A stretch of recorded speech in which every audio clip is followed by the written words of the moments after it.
بسم اللہ الرحمن الرحیم۔ السلام علیکم۔ حضور اکرم صلی اللہ علیہ وآلہ وسلم نے اللہ کے ہاں توبہ کی قبولیت سے متعلق صحابہ کرام رضوان اللہ اجمعین کے سامنے بنی اسرائیل کے ایک قاتل کا نہایت خوبصورت اور ایمان افروز واقعہ بیان فرمایا کہ بنی اسرائیل میں ایک شخص چوری، ڈکیتی اور قتل میں بہت مشہور تھا اور نہایت معمولی بات پر کسی کو قتل کر دیتا۔ ہوتے ہوتے اس کے ہاتھ سے 99 افراد کا قتل ہو چکا۔ اس کے بعد اس کے دل میں احساس پیدا ہوا کہ مجھے بھی تو اللہ کے ہاں جانا ہے۔ چنانچہ یہ فکر بڑھتا رہا اور لوگوں سے معلومات حاصل کرتے ہوئے سرگرداں پھرنے لگا کہ کیا میری بھی توبہ قبول ہو سکتی ہے یا نہیں۔ کسی عالم شخص سے ملاقات کی فکر ہوئی کہ معلوم کیا جائے کہ ایسے شخص کی توبہ قبول ہو سکتی ہے یا نہیں۔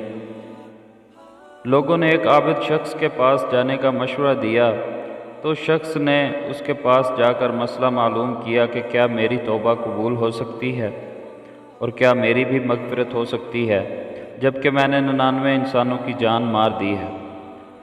تو اس عابد کو مسئلہ معلوم نہیں تھا تو اس نے اپنی عقل سے قیاس آرائی کی، جو آدمی 99 انسانوں کی جان مار سکتا ہے اس کی مغفرت کہاں سے ہوگی؟ چنانچہ اس نے کہہ دیا کہ تیری توبہ قبول نہیں ہوگی۔ تو اس شخص نے غصہ اور جلال میں آ کر اس کو بھی قتل کر کے 100 پورے کر دیے کہ جب میری توبہ قبول نہیں ہوتی ہے تو لاؤ تجھے بھی ختم کر کے 100 پورے کر دیتا ہوں۔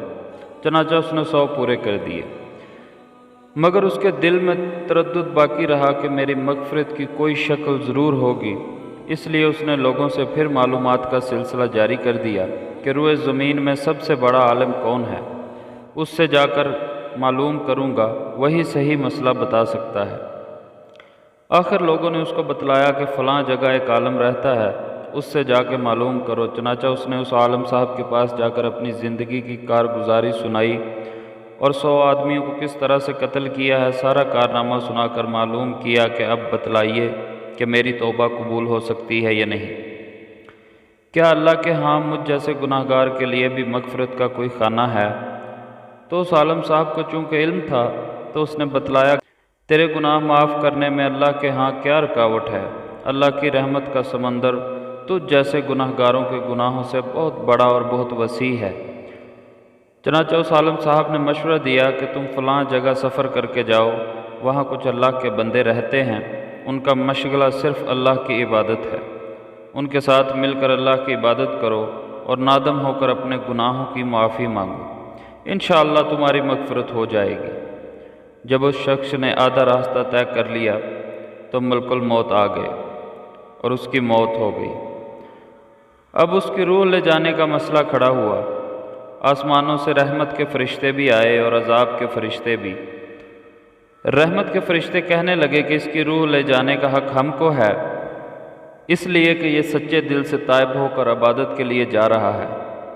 اور عذاب کے فرشتے کہنے لگے کہ اس کی روح لے جانے کا حق ہم کو ہے، اس لیے کہ اس شخص نے کبھی کوئی نیک کام نہیں کیا، پوری زندگی معیشت میں گنوا دی ہے۔ اسی دوران آسمانوں سے آدمی کی شکل میں ایک فرشتہ آیا۔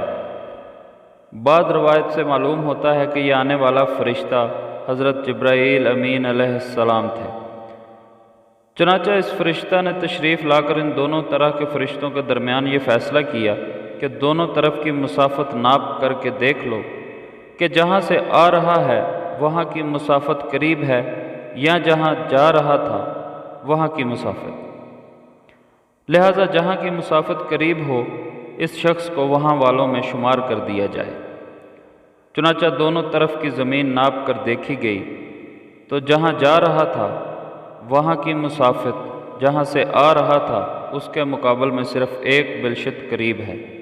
چنانچہ فیصلہ ہوا کہ مقام معیشت سے مقام عبادت صرف ایک بلشت قریب ہے، اس لیے رحمت کے فرشتوں کو اس کی روح لے جانے کا حق ہوگا۔ چنانچہ اللہ کی طرف سے اس کی مغفرت کا اعلان ہو گیا۔ حدیث قدسی میں آتا ہے کہ اللہ تعالیٰ اپنے بندے سے فرماتا ہے کہ میں اپنے بندے کے ساتھ اس کے گمان کے مطابق ہوتا ہوں، اور وہ مجھے جہاں بھی یاد کرے میں اس کے ساتھ ہوں۔ اللہ تعالیٰ اپنے بندے کی توبہ اس سے زیادہ خوش ہوتا ہے۔ جتنی خوشی تم میں سے کسی ایسے شخص کو ہوتی ہے جس کا جانور بیابان میں گم ہو کر پھر اسے مل جائے، اور جو شخص ایک بالشت میری طرف آتا ہے میں ایک ہاتھ اس کے قریب ہو جاتا ہوں، اور جو شخص ایک ہاتھ میرے قریب آتا ہے میں اس کے ایک باہ پھیلائے ہوئے دونوں ہاتھوں کے درمیان کی مسافت قریب ہو جاتا ہوں، اور جب وہ میری طرف چل کر آتا ہے تو میں اس کی طرف دوڑ کر آتا ہوں۔ تو پیارے دوستو، معلوم ہوا کہ انسان جب بھی سچے دل کے ساتھ توبہ کرے گا تو اللہ تعالیٰ ضرور قبول فرمائیں گے۔ یہ واقعہ خصوصاً ان حضرات کے لیے حوصلہ افزائی اور معاونت کا سبب ہے جو کہ بڑے بڑے گناہ کر کے اب مایوسی کی زندگی گزار رہے ہیں، کیونکہ شیطان انہیں مایوس کر دیتا ہے۔ بہرحال گناہ گاروں کو شیطان کی باتوں میں آ کر مایوس نہیں ہونا چاہیے، بلکہ اللہ کی رحمت سے اچھی امید رکھ کر سچی توبہ کے ذریعے اپنے آپ کو پاک و صاف کر لینا چاہیے۔ بے شک اللہ تعالیٰ کی رحمت تمام دنیا کے گناہوں سے وسیع تر ہے۔